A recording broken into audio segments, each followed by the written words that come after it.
আসসালামু আলাইকুম সুপ্রিয় দর্শক শ্রোতা, আশা করি সবাই ভালো আছেন। আলহামদুলিল্লাহ আমরা ভালো আছি। আজকে আপনাদের দেখাবো যাদের সায়াটিকা পেইন আছে, অর্থাৎ যাদের কোমর থেকে ব্যথা পায়ের দিকে নামে, তাদের জন্য 3টা এক্সারসাইজ, যে এক্সারসাইজের মাধ্যমে আপনি আপনার এই প্রবলেমটা সলভ করতে পারেন। এক্সারসাইজ নাম্বার 1, যাদের যে পায়ে ব্যথাটা পায়ের দিকে নামছে সেই পাটা অপর পায়ের উপরে এভাবে তুলে বসবেন।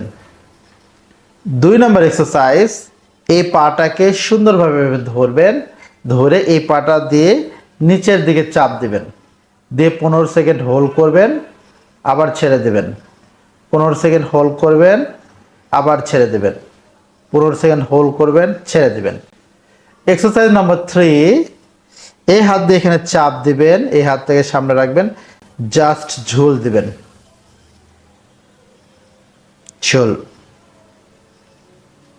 15 সেকেন্ড হোল্ড, ছেড়ে দেবেন, আবার ঝুল দেবেন, 15 সেকেন্ড হোল্ড, ছেড়ে দেবেন।